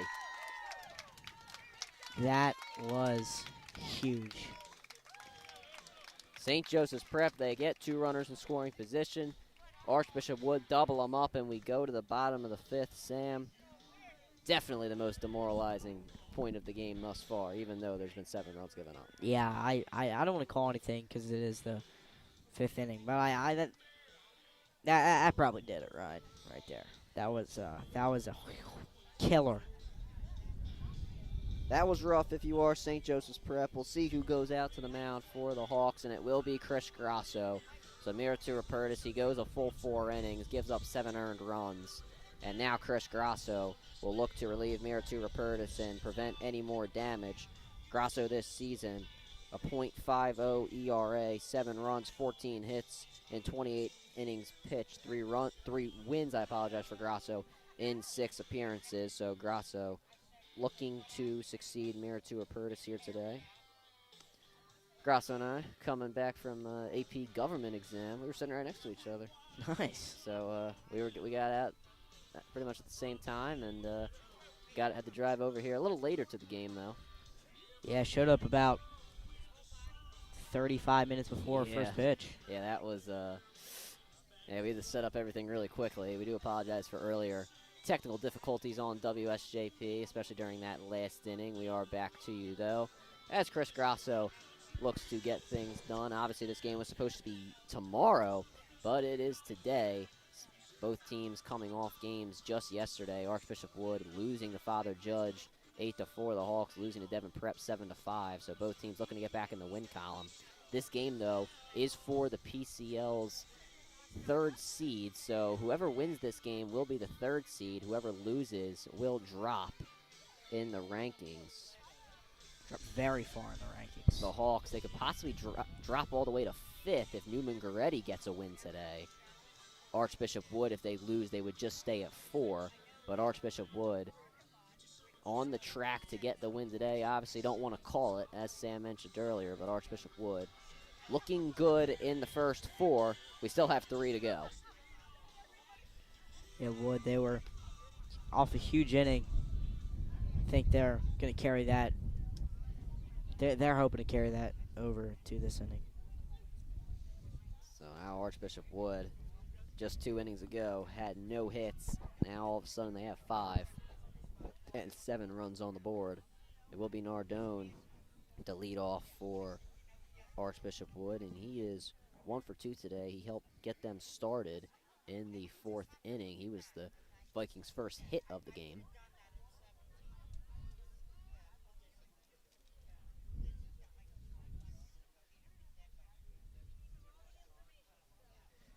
Chris Grasso looking to relieve Mira to Rupertus in a big way today. Try and get some momentum back for St. Joe's Prep. And the first pitch is a strike. Grasso, great first pitch on the outside corner. Curtis really wasn't getting any calls on the outside part of the plate. Grasso quickly up 0-2 after the swing and a miss. Nardone has to step out of the batter's box quickly. 0-2 coming from Chris Grasso. Likes the call from Iannacone at the plate. And he puts it low. I was about to say put it in.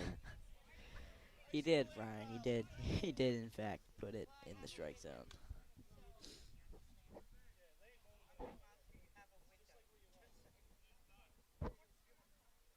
Umpire telling someone in the Hawks dugout. I'm not necessarily sure what it was.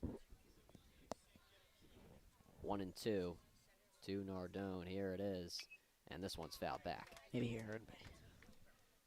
Yeah, I guess. I don't know. But nonetheless, Grasso, few pitches already in this at-bat. Obviously looking to get out of it quickly. You would like to see the Hawks' bats back up at the plate. Hawks were in the infield and outfield a lot in the 4th inning. 1-2. That one, 2 outside. Pitchers count 2-2.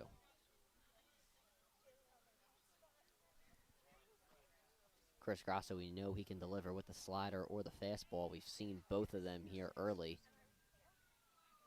As he deals on the 2-2. Got him swinging. Chris Grasso, first batter up, gets the strikeout. That's good for Grasso.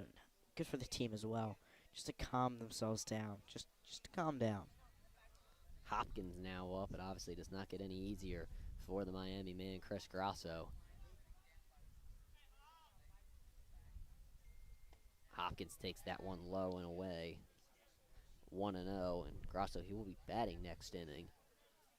It'll be Ward and then him, so obviously he's going to have to prepare for that. But right now he is on the mound as he puts that one high to Hopkins. Obviously somebody you don't want to give anything to when it comes to hittable pitches. Obviously that slider curves right down the middle. Hopkins, no doubt that he probably did his homework. That one on the outside again. It's 3-0.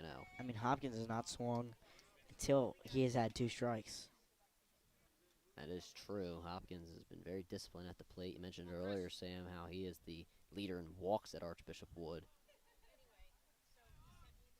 Grasso puts it outside, ball 4. So Chris Grasso gets his first walk of the game, gets a strikeout and a walk just like that.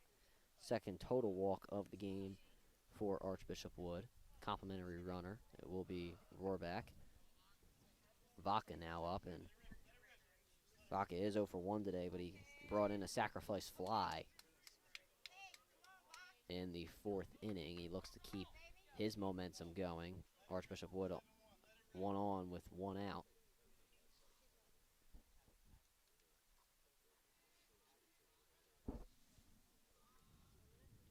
Vaca takes it low. 1-0, 5 straight balls from Chris Grasso. Bit of command issues from Grasso. Really just needs to put it in the zone. Let the defense work. See if he can do just that. Throw back to first. Ward makes the tag, not in time.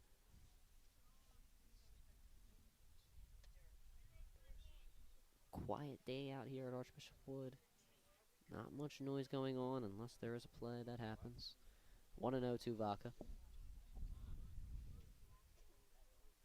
Grasso puts it on the outside 2-0 from this angle. It looks like he's putting it good. Coach Muth, he does not really seem to like it as I look back at him. big lead for Rohrbach at first base. Grasso looks him back, 2-0. Check swing, that's a strike. Here's the throw to first. Rohrbach is safe. Throw had him beat by a mile. Just Ward not prepared. Definitely looked like they, would have gotten him if the throw maybe was a little to Ward's right or left. 2-1 to Vaca. And that one is on the outside. 3-1.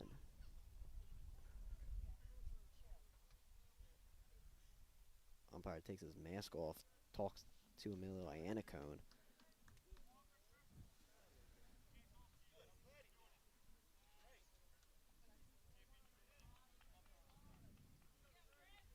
Three and one to Grasso, from Grasso to Vaca. Here it is. That one, low ball 4. Yeah, that was a perfect pitch. I just St. Joseph's Prep side, specifically Coach Muth, he is livid with the call. Second straight walk for Chris Grasso as Bailey comes to the plate.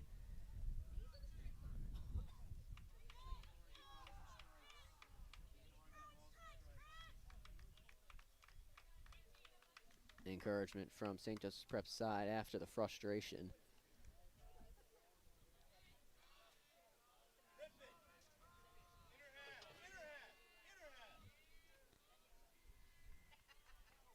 Back at it here. Archbishop Wood, runners on first and second, 1 out.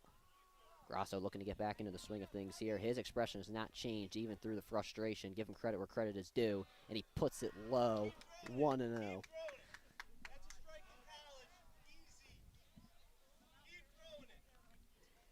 That one was good framing from Iannicone, still not getting the call.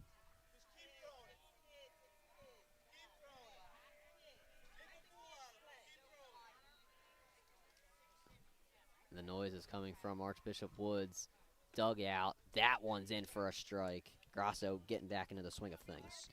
and Grasso just has to pitch it middle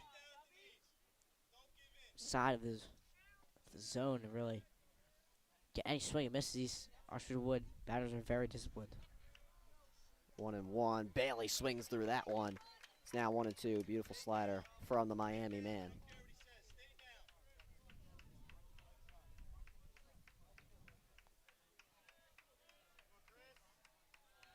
Grasso liking the call from Iannicone at the plate, looking back at second. Rohrbach not really being held on. Here's the 1-2. Bailey hits that one into right. Vezza runs up on it, can't make the catch. He's going to make the throw to second, and Vaca is out. Great throw by Patty Vezza to get the runner at second. Great job by Sittler to hold on to the bag. Walls is now up with 2 outs. Runners on the corners for Archbishop Wood. So the Hawks, they get what they wanted, 1 out. Obviously, you would have liked first and second, but at this point in the game, Sam, you'll take what you can get. Absolutely. I mean, this prep team, they just need to get out of this inning. Just need to hold on and get out of the inning. First pitch to Walls. That one's low. Good stop from Iannicone at the plate. Give credit where credit is due to Iannicone. There's been a few pitches in this game that have just been offline, but he's done a solid job of trying to get it in from the backstop and also making sure runners not really steal. Throw back to first. Bailey in safely.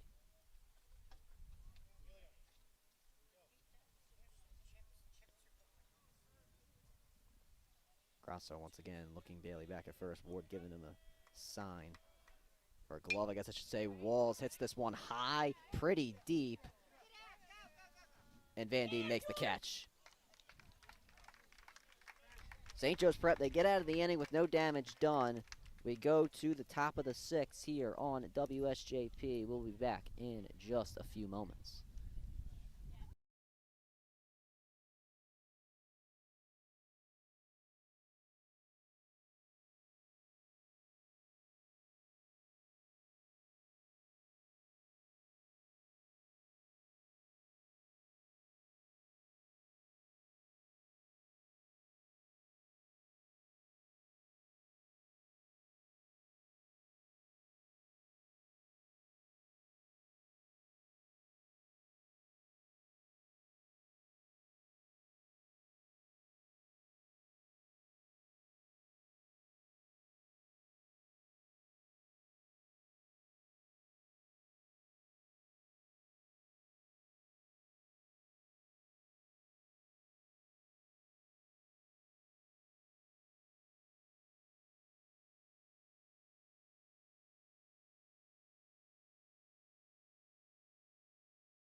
Back out of here on WSJP. 2 more to go. St. Joseph's Prep down 7-1 to the Vikings of Archbishop Wood. George Van Deen up. First pitch to him, and he hits that one for a base hit. 1 pitch, 1 hit. That's what you wanted to see from George Van Deen. First pitch swinging for Van Deen. Great job. 2 for 2 on the day. Hit beautiful piece hitting. Hit it opposite field over the head of the second baseman. Now we got Van Deen's speed on first. Maybe he can extend something.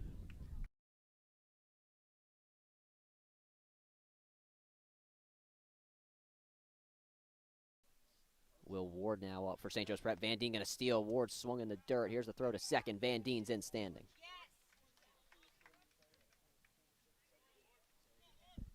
You needed that if you are St. Joseph's Prep, and you need anything at this current moment in time. George Van Deen steals second successfully. Now 10 stolen bases on the year. Ward already has 2 Ks on him today. Doesn't want that to keep going. Sell puts that on the outside. It's 1-1. And the Hawks trying to just chip away at this lead in the 6th. Maybe they could do it in the last inning, that being the 7th.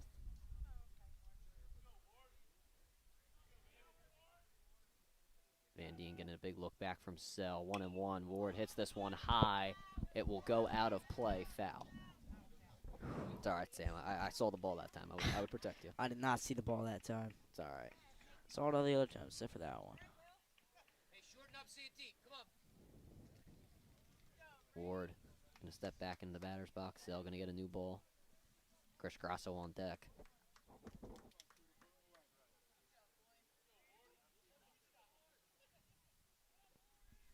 1-2 to Will Ward. Van Deen gets looked back at. Ward takes that one low. Great take from Will Ward. He swung at a couple ones in the dirt. Yeah, Ward showing discipline already. Was up 2-0. Excuse me, up only 1-0. Down 1-2. Now he worked it back to an even count. Pitchers count for Brady Sell. That one inside. That bounces to the backstop, back to Hopkins. The Vikings getting lucky on that one. It's a full count. I thought that might have hit Ward. Yeah, I don't know if it grazed his finger. He probably would have had more of a reaction if it did. But now full count to Will Ward. The Hawks not looking to suffer an out here, but Brady Sell looking to shut them down. See it deep. Hopkins showing his glove in the middle of the zone. 3-2. Ward fouls this one off. Oh, God. Do not hit me. Do not hit It's me. all right. It was quickly back into the field behind us. And Alex Orespi beats out David Locker to go get it. Wow. How about that? What a guy. I told you, Alex Orespi made for with others. Full count once again to Will Ward. He's fouled a couple off in this at-bat. And I apologize, Sell, he steps off the mound, looks Van Deen back. Van Deen just stationary. Not even going anywhere. No threat to Sell. He's making Sell think that. And we will get the full count this time. Right down the middle, strike 3. Will Ward, he knew it as he walked back to the dugout. Yeah, sombrero for golden sombrero for Ward. 0-3, 3 Ks. Yeah, unfortunate there for Will Ward today. 0 for 3 with 3 strikeouts. Chris Grasso now up. He's 1 for 2 today. And if anything would help out St. Joe's Prep in terms of in play. Brady Sell. It's not let the Hawks made much contact since the George Van Deen hit. Van Deen faking the steal. Might have been a pitch out there. It's 1-0. Across the tall guy. That almost hit him in the head. That's got a weird range there. 1-0 to Grasso. Van Deen being held on at second. And Grasso takes that one high and outside, 2-0. Sell just pumping in these high velocity pitches. Well, But we've seen Sell, get down 2-0, and he's been able to come back in the counts whether that's come from foul balls or just strikes in general. Grasso fouls that off, and there's what I was just saying. He's been able to get guys to foul it off, swing and miss, or just take it for a strike, even after a 2-0 start. Yeah, that's what he's been doing all year, really. That's why he's one of the best. Grasso a bit of a timeout there. 1 foot out of the batter's box. Now he's back in it. Sell continuously looking. Van Deen back at second. And Grasso hits that one for a hit. Van Deen got a bit of a late start, but now he is heading home. Van Deen is going to be safe. St. Joe's Prep, they get a run back. A huge hit by Chris Grasso. Second hit on the day. The Prep really needed that. Still 1 out in the inning.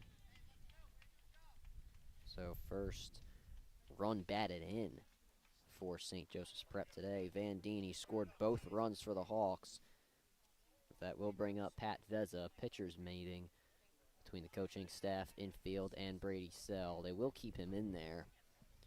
And I guess there'll be a reason to, Sam, as there's no runner in scoring position.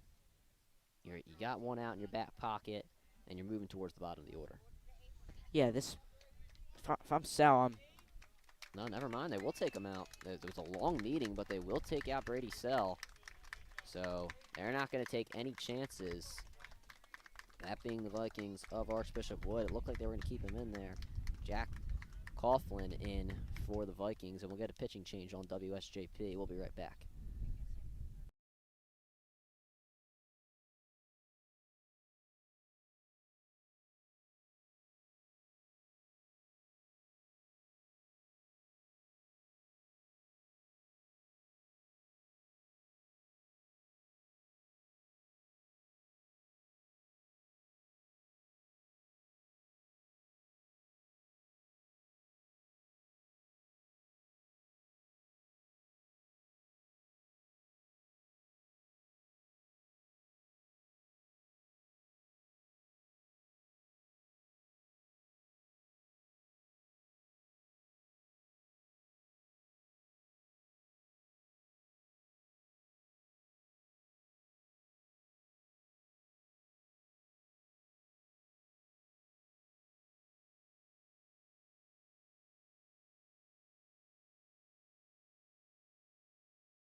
Jack Coughlin on the mound for the Vikings of Archbishop Wood. Coming into this game, Coughlin has a 1.31 ERA, 16 innings pitched in 6 appearances this season, looking to possibly close out the Hawks in the next 2 innings.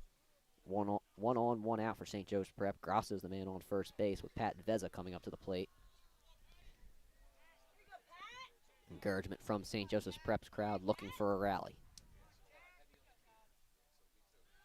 Grasso stealing second. He got a bit of a late jump. Here's the throw to second. Grasso is out. second runner caught stealing. Hopkins. Absolute dime over second base. No better way to put it, Sam. No better way to put it. St. Joseph's Prep lacrosse up 3-2 against Cape and Lopin. audio only for that broadcast, so listen in to Dom Campanaro and Chris Coleman. First pitch to Veza. Second pitch, I apologize, but nonetheless, it's popped up in the infield, and the play is made for the third out of the inning. Just like that, the Hawks get 2 straight outs after the RBI single. And that will do it for the top of the 6th, Sam. I mean, once again, talk about demoralizing. Happened in that 5th inning with a double play, and then Kaufman comes in, gets the runner out at second, and then just a pop out from Pat Vezza. It's just, Yeah, it's just hurts. continuous. Just hurts if you're St. Joseph's Prep, and even with this, even with the way the game has been, the Hawks still have a lead in team batting average over the Vikings, but Archbishop Wood with just more runs, obviously, and the Hawks with 8 hits, the Vikings with 5, but it's been a clear discrepancy in who's been able to drive in runs when it matters. Obviously, Archbishop Wood getting all their runs from that 4th inning, but I mean, Sam, they were able to drive them in when it mattered. Yeah, it's really what good teams do is they take advantage of the moments they have in the runners in scoring position. But the Prep, they haven't had that today. They've had continuous singles upon singles, and it really hasn't been a huge opportunity to get bases loaded or 2 guys in scoring position. Well, upcoming here on WSJP, we will have lacrosse tomorrow versus Conwell League at 4 p.m. at the Croc. Myself, LJ McKnight, on the call for that game. And then on Friday, it'll be lacrosse at Radnor. Just myself on the call for that game. Then on Saturday, Senior Day versus Springside Chestnut Hill will be Anthony Sorgi. Dom Schulk. Actually, I'm sorry. I thought it was Sorgi. It'll be Dom Schulk and Sam on the call for that game. I don't know. It was a whole different I thing. don't know, it was a whole Sorgi's different Marbury on the thing. calls. Maybe, We weren't at the meeting today, so we don't really know who's doing I what. was. Oh, you were? Well, No, okay. I was paid. Well, we'll figure it out when we get there. Obviously, big day for me. AP Government exam. Studying this morning with Cole Kuhn. First pitch on the outside from Grasso. It's a good morning. Got in at like normal time, and get a study session in for AP Government. I thought I did pretty well. Well, that's good. Yeah, very good. Sun is starting to set here at Archbishop Wood. The wind has kind of calmed down. Thank goodness. Yeah, Starting to feel good now. Yeah, I had to make sure the computer didn't just automatically shut. Yeah. The dust is still leaving its effects, though. It's going to be We're going to have a cleaning session tomorrow yes, morning. we definitely will. 2-0. That one in the dirt. 3 straight balls from Chris Grasso. And Grasso just has to find the zone. I mean, there's no in between. He just gotta throw it, make him hit it. DiGiuseppe is the man up for the Vikings. He is up in the count 3-0. Grasso puts it in for strike one. DiGiuseppe threw his bat to the dugout thinking it was going to be a ball. But, Sam, I've said it multiple times. Umpires, they don't really like that. No, well, that one was right down the middle, Ryan. I just think he was just, trying to get it into somebody's head. Definitely got in the mind. Nonetheless, it's 3-1. Chris Grasso liking the first call from Emilio Iannicone. That one is low, ball 4. I mean, any of these could be a strike any given day, really.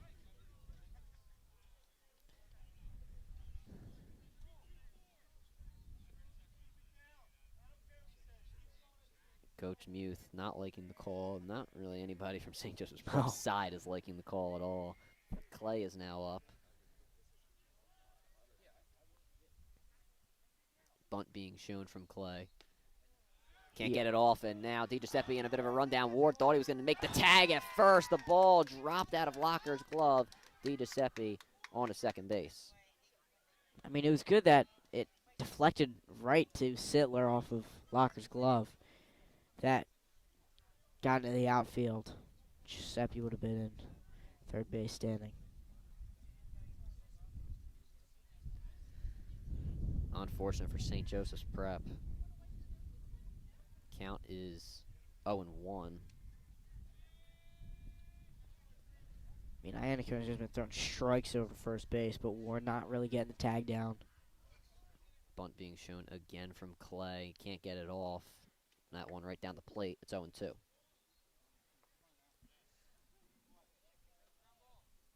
Normally, you see, with bunting attempts, if you get one strike, you're really done with bunting, but these Archbishop Wood hitters have been consistently showing bunt with a strike. Clay definitely not going to show bunt now on the 0-2.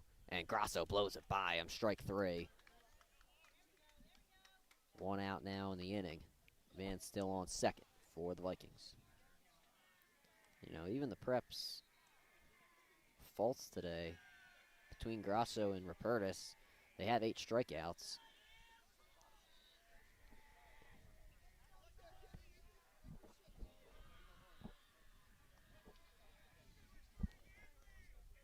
So it'll be Jimmy Schultz now pinch hitting for Archbishop Wood. First pitch to him in there for a strike. Yeah, that one was right down the middle from Grasso. Just, I think if he just pumps it in there, it's going to be a pretty quick inning.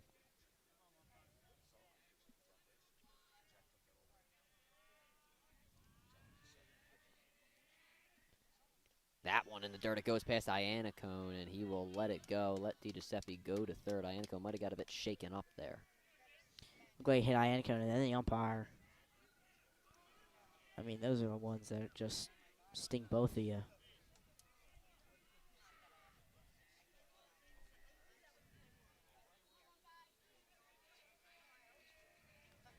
Apologize to try to edit the scoreboard here on WSJP. Schultz lines that one for a hit. That will score another. Schultz, he is going to second.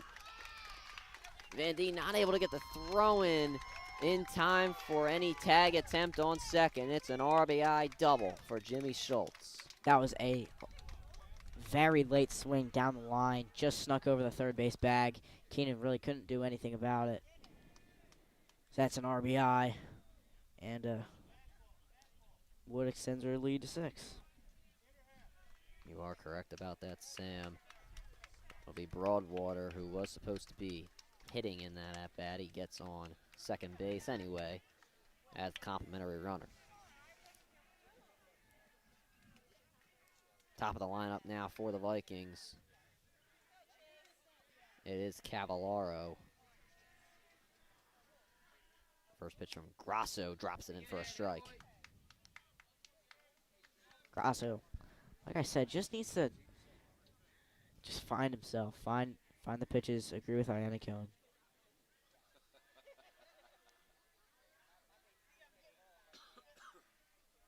Oh, and 1 from Grasso. This one is fouled off. Grasso up in the count quickly, 0-2, something we haven't seen a lot thus far. Yeah, I mean, hopefully Grasso can put him away here. Not give up a lucky hit like the last hit. Just barely snuck over the third base bag. 0-2. Cavallaro softly hits this one to center. Allman makes the catch. Broadwater thought he was going to tag. He decides to go back to second base. Beautiful throw in from Kyle Allman for the second out. Allman almost to the track. That one kind of looked, it sounded like he hit it softly, but really wasn't that soft. You are right about that, Sam. It was originally looked like it got just off the end of the bat, but it went pretty far. You're right. Yeah.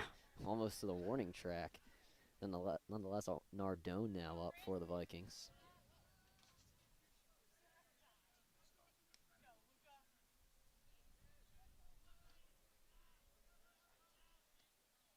First pitch from Grasso. That was some heat for a strike. Just keep doing that. That's all I really got to say. Just keep doing that. Might just have to do it. St. Joe's Prep Lacrosse 4-2 over Cape and Lopin. Just about 3 minutes remaining in the third quarter. 0-1. That one a bit outside, but Iannacone gives a good frame. It's 0-2. Grasso looking to get out of this inning with just minimal damage. The Hawks still be down 6 currently if Grasso could get out of the inning going into the 7th. 0-2. Grasso Gets him on the check swing. Strike 3. That will end the inning.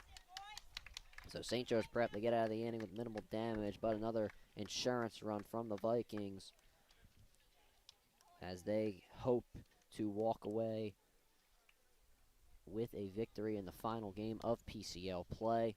We'll take a break on WSJP. We'll be back for the final inning.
Final chance for a rally for St. Joseph's Prep. Kyle Allman looking to start that off. First pitch to him, low for a ball.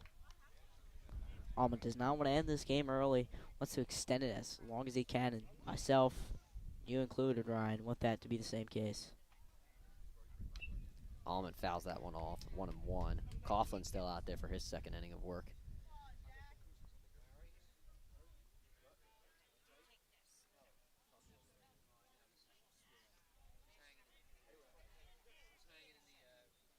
Jack Keenan on deck for St. Joe's Prep. As Kyle Allman will take that one upstairs for a ball. Come on, Kyle.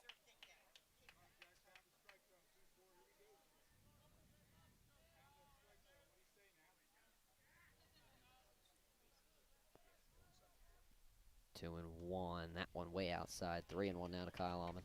Now Allman is probably going to swing at this next pitch if he likes it. So it's 3-1 now to Kyle Allman. Looking to get on base here for Jack Keenan. Hawks down 6. That one in there for a strike, and Coach Muth, he is going maybe to lose his mind on that. That was one. at his ankles. He was about to go out and argue. He held back at the last moment. Credit to him. Full count to Kyle Allman, and he hits this one straight to Coughlin, and he underhands it for the play, and that is the first out.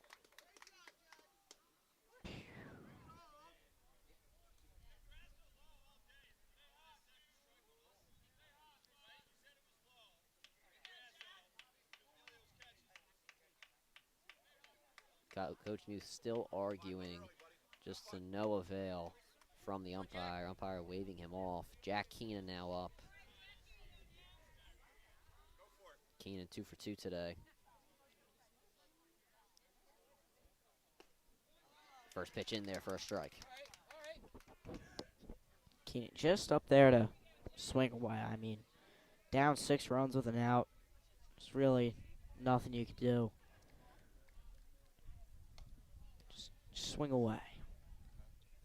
Second pitch, a ball to Jack Keenan.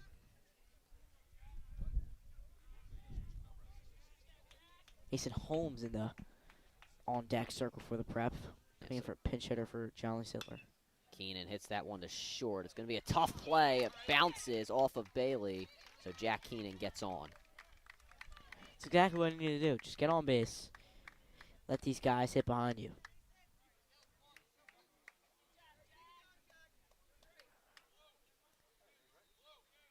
So now Jack Keenan getting himself on.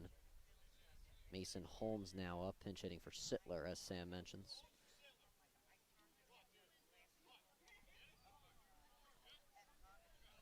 So 1 out in the inning. Mason Holmes got a hit yesterday against Devon Prep. He was one of the runs that would have been scored from George Van Dien's home run if he would have stayed on base. James Tratt was a complimentary runner there. Holmes calls time for the first pitch. I mean, he probably should have that. Big gust of dirt. Yeah. First pitch to Holmes. That one high. 1-0. Holmes just same approach as Keenan. Just swing away. Already down big. Why not? Why not swing? 1-0 to Holmes. He fouls it off.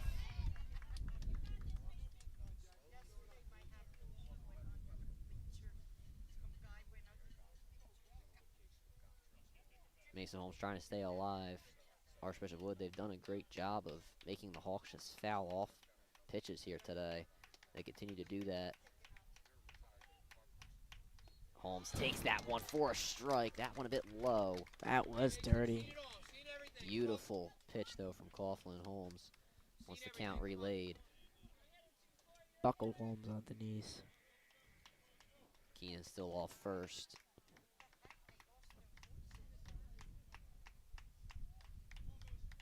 One and two to Holmes. Coughlin up in the count.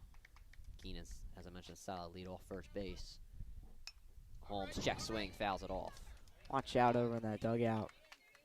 Yeah, that Holmes. was good thing everybody's in the dugout for Yeah. Wood. Our dugout, that would have hit like 3 guys. Yeah. Actually, I think they're all in there today. Yeah. Sometimes it's like it's hit or miss though. Yeah. With that. Holmes, very defensive swing. Doesn't want to get K'd up. 1 and 2. Holmes goes down swinging on the foul tip. There are now 2 outs. Iannacone, last out for the Prep. Last chance. Emilio Iannacone 1 for 3 today. Has Jack Keenan on first base. Looking to keep this game alive. As Sam mentioned, the final out. St. Joseph's Prep have the give.